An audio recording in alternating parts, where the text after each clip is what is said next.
the blacksmiths, the coppersmiths, the greasers, the oilers.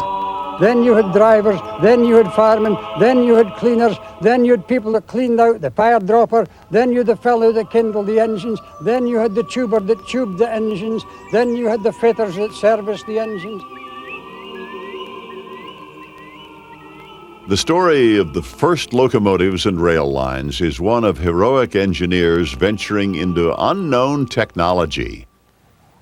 Building the railways and making them work required painful trial and error. Railroads covered Britain at great speed, but progress came at a price.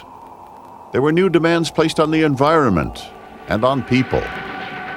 There were industrial and economic struggles that created a new industry at home and set an example for the world. I loved it. It was every schoolboy's dream to be on the Mallard, coming down at 90 to 100 miles an hour. But the thing you had to do, and this only came by experience, was to judge speed. Now, even today, at the age of 80, I could tell a motor car's speed, looking at it, almost by just having a glance along the road.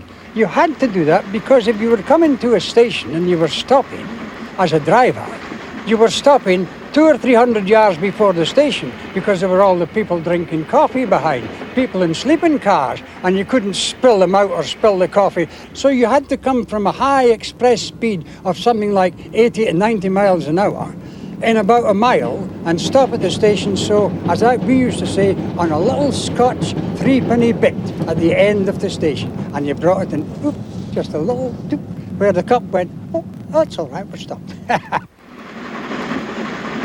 The railroads weren't always so precise.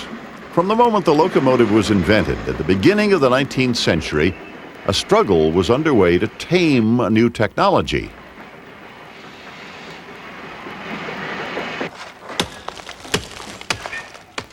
It all started with coal, which by the 1800s had replaced wood as the primary fuel.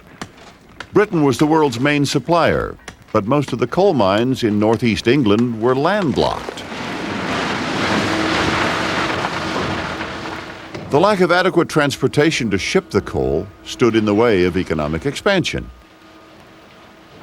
Where there were no canals, the coal had to be moved by horse-drawn wagons. Smooth rails and flanged wheels had been used for centuries, but the speed and strength of horsepower were very limited. You had, at the beginning of the 19th century, something like 3,000 men, horses and carts carrying coal down to the Staithes. And it would have continued, but we had a Napoleonic War, and the price of fodder went up to such an extent that it was very expensive to have one horse, one man and one cart. In the coal regions, the pressure was on for some other source of power. And just as rails were already a fixture, so was the other essential ingredient needed for a railroad: steam.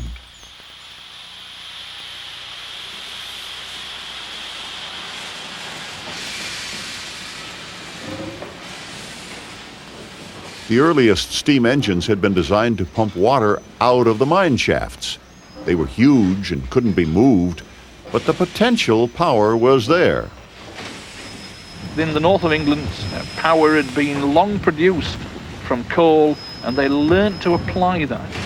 Plentiful supplies of coal, plentiful supplies of iron and steel, and those were the ingredients of a locomotive.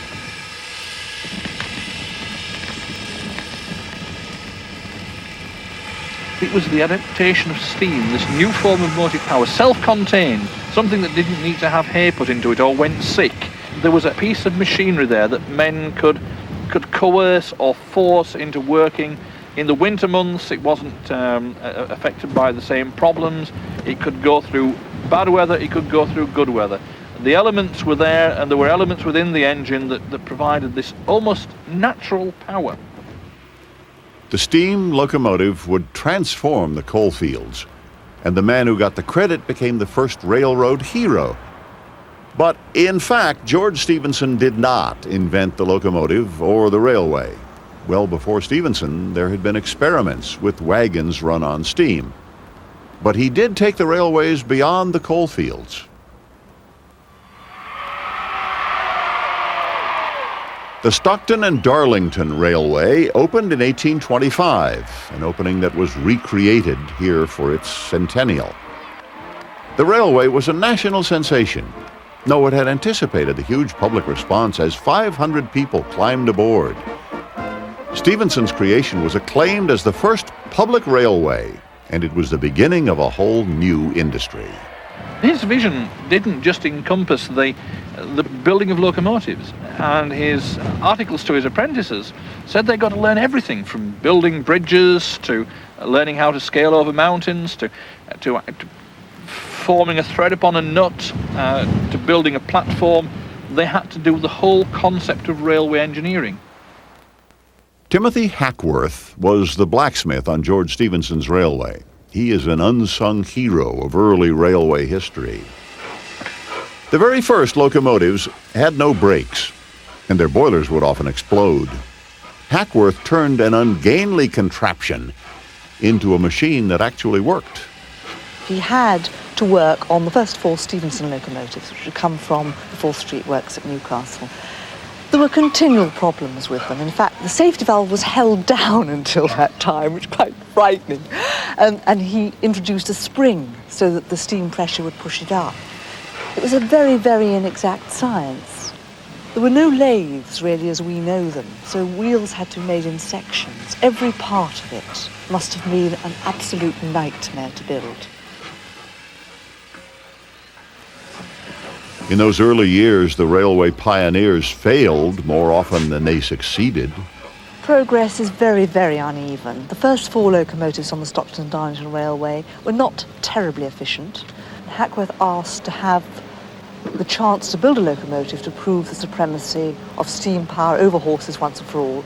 And the great importance with this was that at that time, the directors of the Stockton and Darlington Railway might well have gone back to using horses altogether. It illustrates this very rocky and unstable nature of development, that where a scenario works well in one place, it doesn't necessarily work well elsewhere. And they hadn't quite grasped the concept of what a locomotive could do and what it couldn't do. George Stephenson's innovative spirit was passed on to his son, Robert. This is where Robert built one of the pioneering railways. The challenge was to take a railway into the hills, an undertaking more difficult than any that had come before. George Stephenson, who was known as the father of railways, knew the laws of elementary surveying. He could look at the scenery and decide where his tracks would be laid. But George made no claim to be an intellectual, so he sent his son Robert to university, and when Robert came back, they worked together. However, old George, when he saw young Robert working with his theodolite, would quite often say, "What are you doing with that piece of machinery, lad? Look at the ground. That will tell you where the rails have got to go." Apparently, Robert's university training did not help. In the case of this one railway, he got things drastically wrong. What they hadn't realised was that the different inclines that they were putting on these routes ranged from as steep as 1 in 3 in places. Terrain that motor cars of today would have great difficulty with. But they were working to the old philosophy that a horse would be there to pull the wagon on to its next stage. And of course, they really hadn't progressed beyond the wagon-way mentality. The Stephensons built railways to haul goods across the country, but they couldn't solve that one problem, getting a locomotive over the hills. They couldn't get their goods to the consumer in time, and they were so ineffectual that great bottlenecks are springing up. By 1834, when the company had opened, it was already in financial trouble. By 1840, the whole thing had gone into bankruptcy. It didn't take long to figure out that locomotives couldn't easily go up and down hills. There would have to be tunnels and someone to build them. My great-great-great-grandfather came to this location before it was ever a tunnel, because he came here as a contractor back in the 1830s to work for the Sheffield, Ashton and Manchester railway. It was a very difficult sort of terrain. It was hard rock, the conditions were poor. There was nothing to support any form of industry, and this is what this actually was. It was an industry that was developing here in the heart of the Pennines. The railway companies borrowed from the methods of canal builders, known as navigators or navvies. By 1846, there were more than 200,000 railway navvies at work. Wherever tunnels or embankments were needed, the navvies were there to do the digging. It's difficult for us to visualise the shanty towns, the navvy settlements of 2,000 men, women and children housed in quite squalid conditions at times, with frequent outbreaks of smallpox and cholera. I come from a family of Dales farmers, and like most Dales farmers, we've been there a long time, for 4 centuries or more in my case, and every year we would get haymakers coming over, and they would be very similar to the navvies who worked on lines like the Settle Carlisle. Hard drinking, hard working, big men, often fighting, and on the farm, like on the railway, they did take a lot of keeping in order. A few were skilled bricklayers and masons. The majority were unskilled farm workers, escaping from chronic unemployment in rural Scotland and Ireland. They came to the railways looking for work. They found the toughest work imaginable.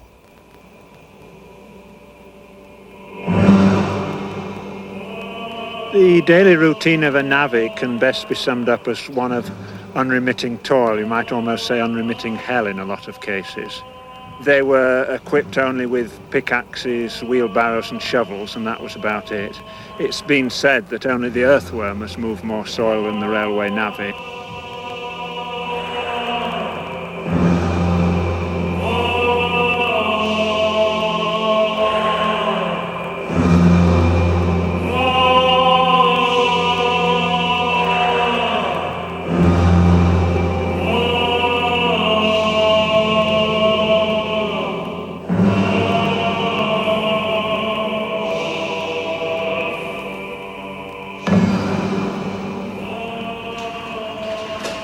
And then they came down here into this darkness, sort of troglodyte experience, working up to 16 hours a day in the most terrible conditions. Perhaps 15 or 16 men in a small confined space. Whatever they had to do, they would have to go off into a corner to do, because there was no going out of the works to find a convenience. There was sweats, the acrid air, hot, humid, dank, filthy conditions from morning till night, 16 hours a day. Occasionally they would be going through very, very hard rock, and suddenly they'd hit a patch of soft earth, almost like quicksand, and the whole lot would come in on them. Workers willing to face such danger were paid well, at least by the standards of the time, but there were no laws, no regulations regarding safety, and there would be none for decades. The casualty rate resembled that of a war zone. Hundreds and hundreds of men actually died in the constructions of these subterranean passages, all to make this smooth road through the mountains to avoid the climbing over the hills and the heavy gradients that the trains of that day could not cope with. Not since Roman times had there been projects of such grand scale, and the great tunnels were matched by a more visible achievement, the viaducts.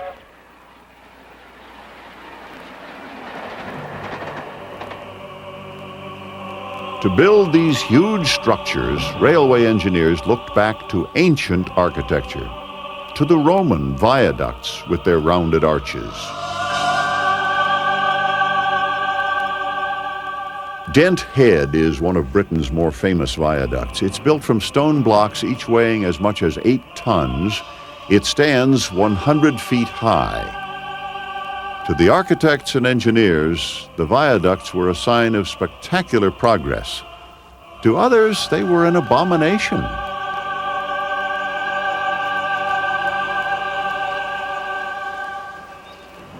Two miles up the track, the Ribblehead Viaduct is more than a quarter mile long with 24 arches. The challenge for the designers was to span any and all natural obstacles in the path of the railways. The viaducts were based on antiquity. In other areas, railway engineers were beginning to innovate, and the most precocious innovator was I.K. Brunel. In his 20s, he designed bridges that were thought impossible. Everyone said it would never hold up, that the span was too large to be made of brick. But it'll hold up for ages. You'll see.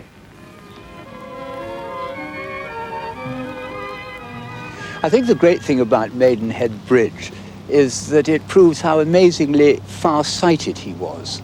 From an engineering point of view, it was a miracle anyway, because it is the longest, flattest brick arch in the world. And it was forecast by all the so-called experts of the day that it was going to fall down. And in actual fact, the contractor, when he took the scaffolding away from the center of one of the arches, it did shift slightly and something came away. And all these chaps laughed and said, ha ha, that bloody little Frenchman, he's got his comeuppance. You see, he's not as clever as that after all. Brunel wasn't in the least bit phased because he knew that it was sound, structurally sound, and of course it has remained so. But the other thing about this bridge is he was building things for the future, not necessarily for the day. He built it, obviously, for the trains that he had, but he also built it to accommodate these monsters which roar over it every day. Heaven knows what speed, and with colossal weight. And he's reputed to have said that it would take trains at 100 miles an hour. Of course, it was poo-pooed, but there we are. He worked like a lunatic. If he was engaged on a job, he would never stop. 24 hours a day was not unnatural for him. And there was a great story told of him that on his journeys back from the country where he was surveying the line, he would get back into his carriage late at night. He would pull out his cigar, because he smoked like a chimney stack, and he would go to sleep. And on his return to London, when they hauled him out of his carriage, the ash of his cigar would be laid down his waistcoat, absolutely untouched, absolutely down there. The railway and the Industrial Revolution went hand in hand, each fueled the other. Railways needed raw materials from industry, and new methods of railway building were soon applied to other industries.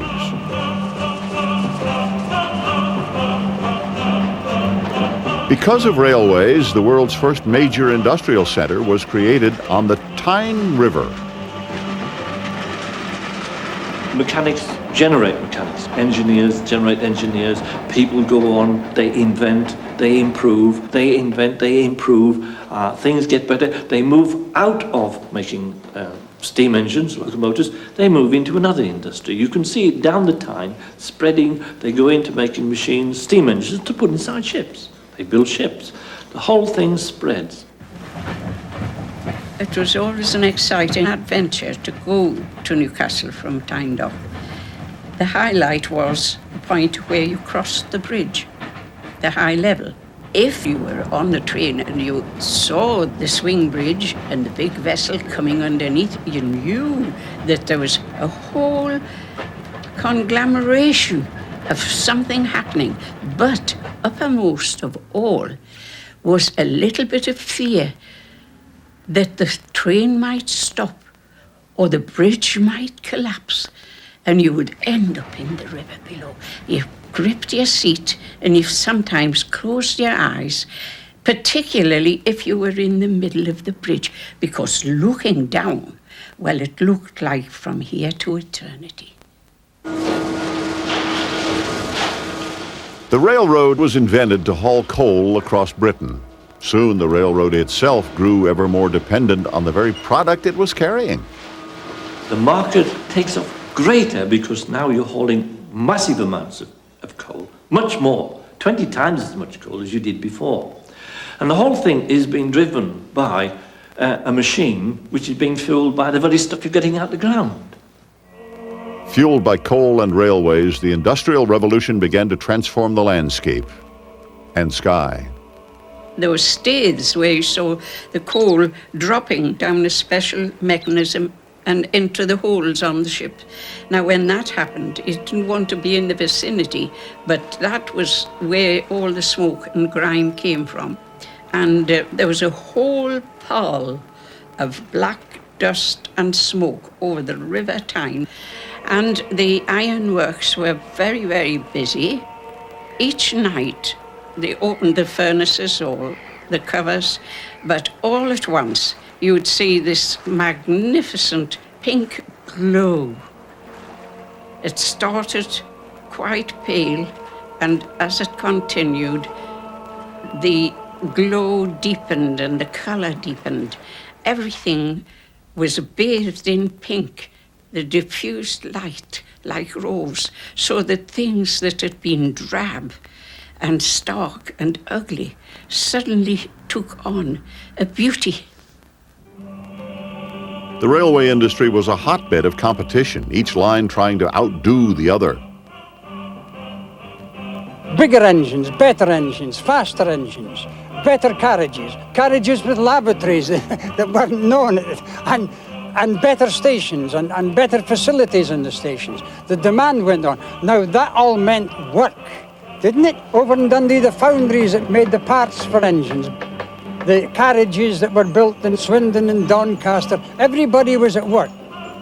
Behind the driver and the fireman were the blacksmiths, the coppersmiths, the greasers, the oilers, a whole army of men required to keep that engine rolling along and to keep the system operated. The bringing together of thousands of workers and all kinds of materials and designs. Nothing like this had ever been seen in the history of the world.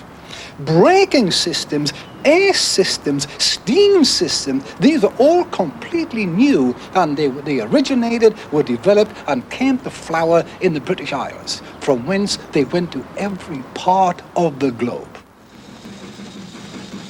The railways employed more men than the entire British military, and they used the military as a model for setting up a hierarchy.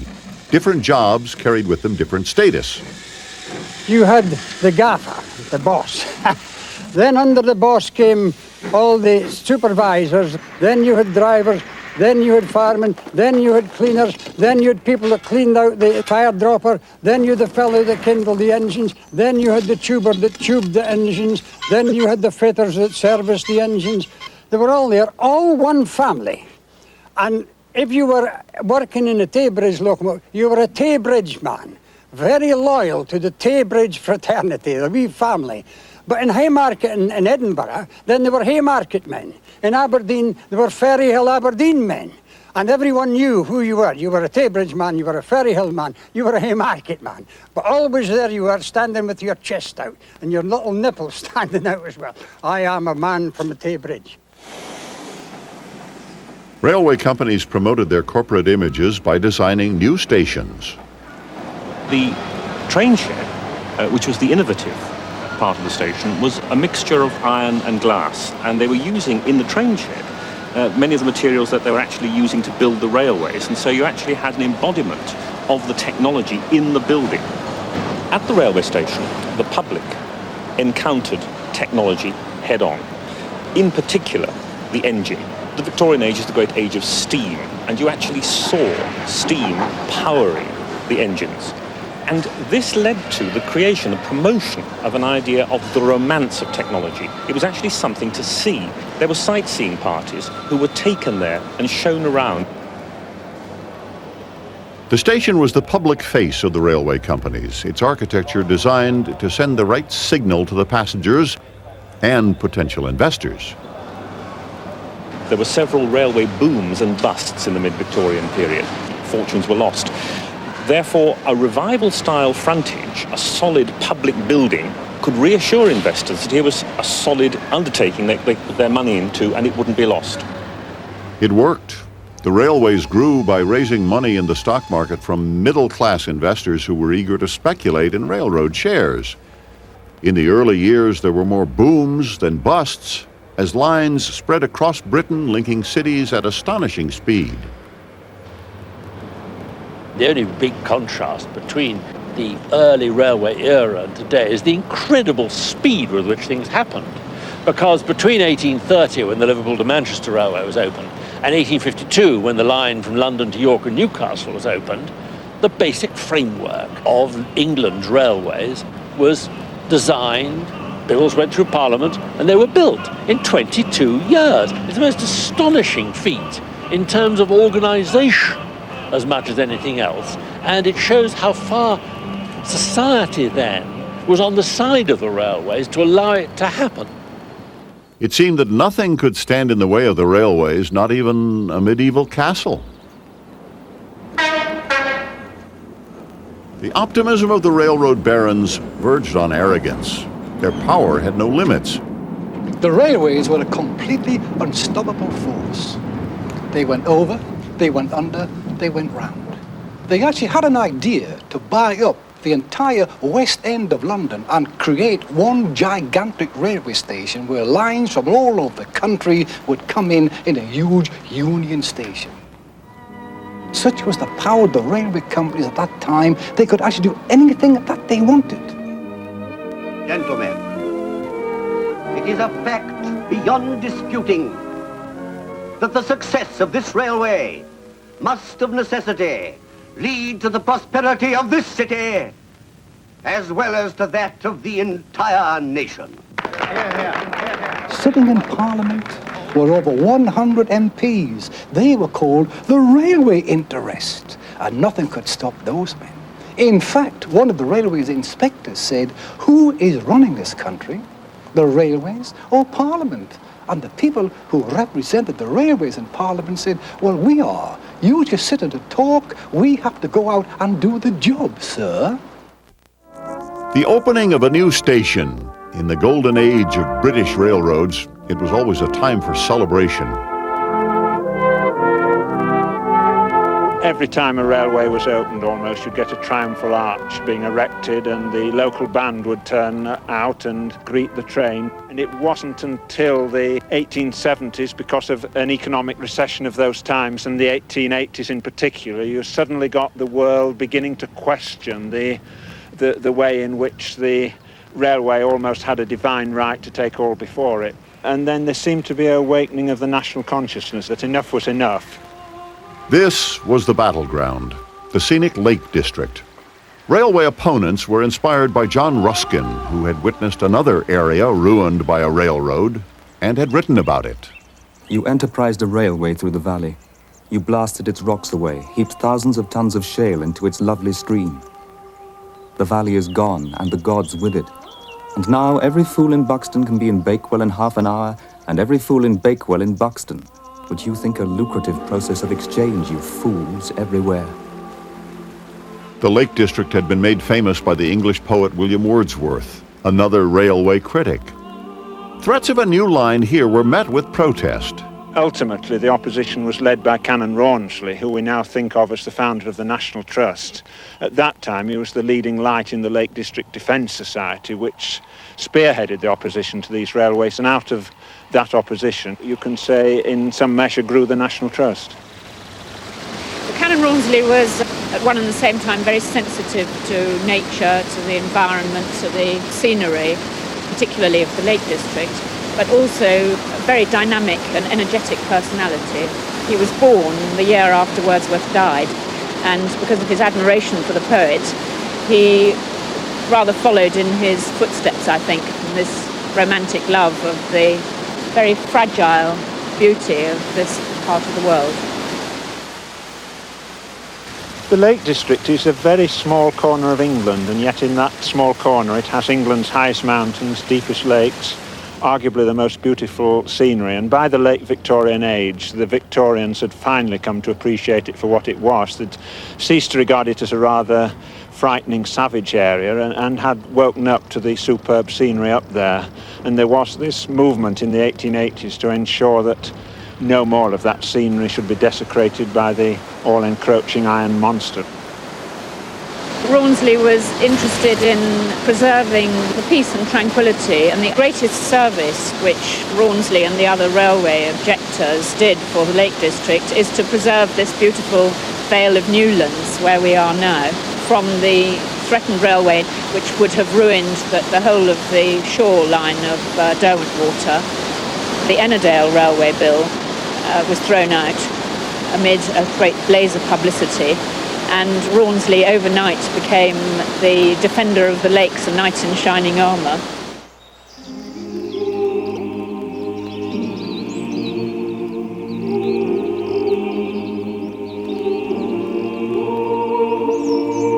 The battle between railways and countryside inspired the first conservation movement. There were new controversies to come, this time in the cities. This line ran right past a cathedral in London. This environmental disaster area, with one of the busiest railway lines in the world, passing within about 100 yards, I suppose, of a medieval cathedral, was a sort of symbol of the final crash of the railways into the centre of London. Final because it caused the most appalling financial crash, the Over-End Gurney scandal, simply because of the cost of building a railway line into the City of London, into Cannon Street and Blackfriars, which caused a colossal overstrain on the railway companies involved and then on the banks that were backing them. The expense of building railways in central London led to one of the great bank collapses in British history. Thousands of investors lost their life savings.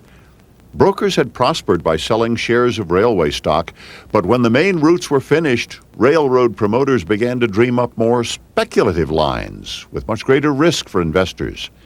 When they devised a line running past an historic cathedral, the public rebelled.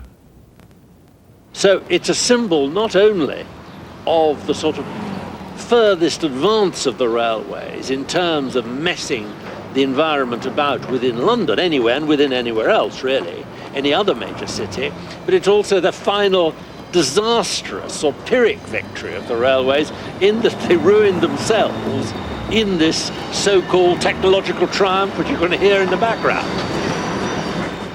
If there was growing public skepticism toward the rail industry, it turned to anger after the first great railway tragedy, known forever as the Tay Bridge disaster. Beautiful railway bridge of the Silvery Tay.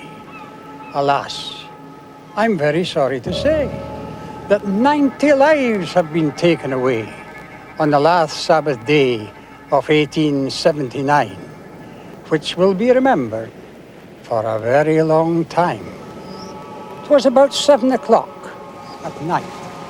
It was a very windy, blustery night. The wind was blowing so violently strong that the poor signalman had to crawl back into his signal box on all fours. Then the train moved slowly onto the Bridge of Tay until it was about midway. And he watched the train climbing slowly up towards the high girders. And as he watched, a sudden gust hit the side of the signal box and the structure swayed. And down went the train and the passengers into the Tay. The storm fiended loudly bray because 90 lives had been taken away on the last Sabbath day of 1879, which will be remembered. The centre spans of the high girders had precipitated into the Firth, carrying the train and everybody on board with her. Because none of the passengers were saved to tell the tale of how the disaster happened on the last Sabbath day of 1879, which will be remembered for a very long time.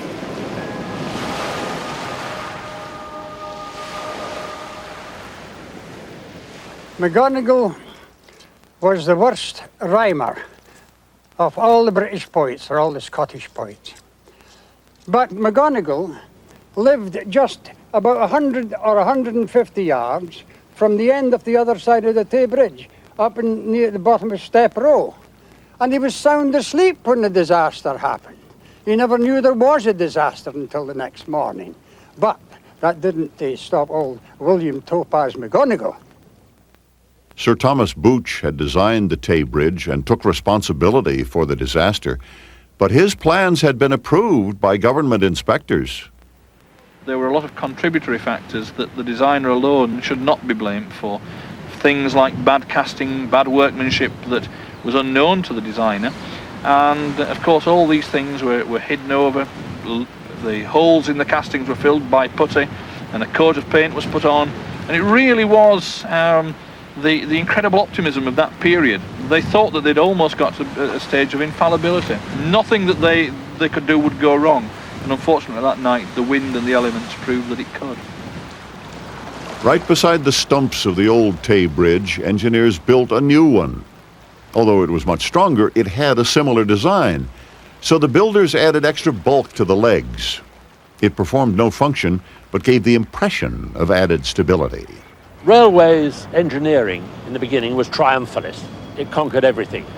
But after the Tay Bridge disaster, which was a traumatic disaster for everybody, for the whole nation, the engineers, when they were designing the fourth bridge, had to adopt a belt and braces approach to make it ultra-safe and look ultra-safe and be ultra-safe. But somehow they managed at the same time to transform it into a sort of symphony, a concerto of elegant iron and steel. And the combination was pretty miraculous. The bridge across the River Forth was revolutionary for its advanced engineering. Originally, it was to be built by Sir Thomas Booch, but after his Tay Bridge crumbled, Booch was fired. The new designers erected a bridge nearly 2 miles long. Opened in 1890, it still stands as the queen of all British railway bridges. Innovations always come in after serious accidents, very often with a loss of life. It happens everywhere, in mining, in railways, in engineering, always the same. And I always think that the best of the innovation, the roses of the innovation, the roses with the greatest scent, always have thorns attached to them. And if you make a mistake in picking up the rose, you prick your finger and you draw blood, as well as getting the scent of the rose. The tendency is, well, it's done well for 50 years, 60 years, we'll keep it. But then something happens and there's a loss of life and they say, sorry, we must do something about it. So disasters are usually the mother of innovation and progress. After the Tay Bridge tragedy, railway companies had to consider safety for their passengers. But there was still plenty of danger for railway workers. Their daily grind consisted of long hours of physical labor in extreme conditions. When I was a fireman, the cab was open, and the driver and the fireman, if he was sitting down, was tucked into the little front of the cab. But the wind came in both sides, and sometimes if you were sitting there, your back was freezing cold, but because the fire was just there, your front was absolutely roasting. So you had two parts of your body, but then the coal dried out, and then the wind would whip the coal dust all around, and the fireman had what they called a sprinkler. And if he wasn't too busy shuffling coal, he would sprinkle all around to keep the coal dust down. But there was that, and if it were raining, or even worse, snowing, then the rain would whip into the cab, and you had all lumps of coal dust, all wet, all flying around. In 1891, Parliament heard testimony that some drivers were working up to 80 hours a week. Worse than that, that their shifts could last 36 hours in a single stretch. In the last decade of Victorian England, the railways were little less than a slaughterhouse. In a period of 25 years, 13,000 men lost their lives working on the railways. We will never know the number of people who were injured in the same time. But that number of deaths is equal to 2 major sets of battlefields casualties. If you put a man on one of the famous Isambard Kingdom Rail's engines, a locomotive without a cab, and send him out to do a shift of 13, 14, 15, 16, 17 hours without food or without rest, it could only be expected that accidents would happen. And they did. One British newspaper had this to say about railway workers. They are, in fact, the directors' scapegoats. And when it is impossible to deny that some great catastrophe has occurred, it is on their shoulders that the entire blame is laid. The problem was that when a man was injured on the railway, he had no recompense. Someone had to have the blame. If the driver did not get the blame, it had to be his assistant. If his assistant could not be afforded the blame, it had to be an act of God. But who was never responsible was the employer. It was easy to see under these conditions how the early trade unions in the industry made safety on the line one of the most important planks in their programs. In 1911, the first national railway strike brought British industry to a standstill. Within 48 hours, the bosses caved in and recognized the unions. 8 years later, a second strike turned violent.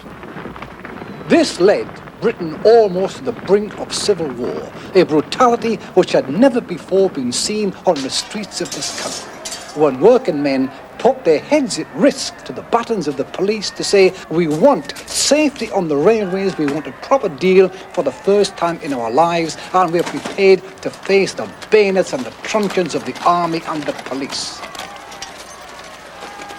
The military was called in to stop the strike, but many soldiers sympathized with the rail workers. So did many other trade unions who joined the struggle. In the end, the striking workers won their historic battle for an 8-hour day. Within 1 year, the number of railway workers killed or injured was cut in half. This had never been done anywhere in the world before, and this was obtained for workers throughout the world by the railmen of Britain who put their lives at stake in 2 gigantic strikes at the beginning of the 20th century. We owe them everything.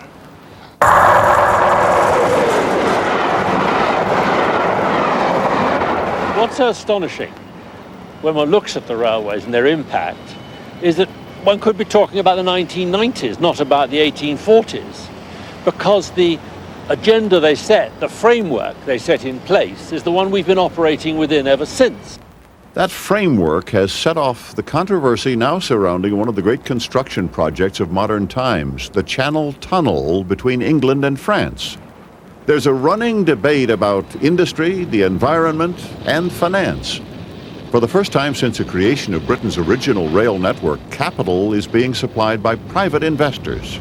We have to draw on 150 years of experience in the creation of railways. And of course, we have rather lost the ability to do that because essentially we haven't built a new mainline railway in Britain since the creation of the Great Central back at the turn of this century, rather than the one that we're going to build at the turn of the next century.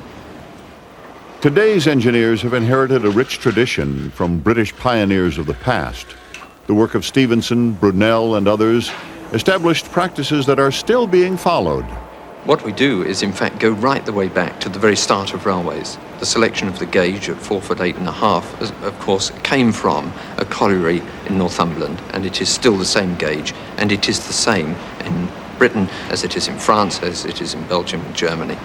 The track all the way to Paris will be left-hand running because the Stephensons were involved in the creation of railways in northern France. The tunnel stretches for 31 miles. It is being dug using methods pioneered by I.K. Brunel and his father 150 years ago. So the basic technology of railways hasn't changed much. Neither have the controversies that surround them. To many in England, the Channel Tunnel and its builders are public enemy number one, just as railway barons were back in the 1800s. It is almost exactly the same to talk to a consultation meeting today as it was back in the 1840s when people were calling together public meetings, in fact, to protest against some of the proposals that were being made by the railway companies of the time. In fact, here there is a notice against the proposed Great Western Railway building through central London and the noisiness, the proximity, and the disruption that is going to be caused by the railway. People had to come to terms with it then. We will have to come to terms with it now. And the meetings are exactly the same. And something else is similar. New stations of glass and steel are being erected, built by the railways to bolster their image. We have the Waterloo International Terminal. There will be a station at Ashford to receive international passengers. We will be creating similar pieces of infrastructure, possibly at St Pancras, possibly below the ground at King's Cross. They are extremely important pieces of infrastructure, and they need to make a statement about what the railway is all about.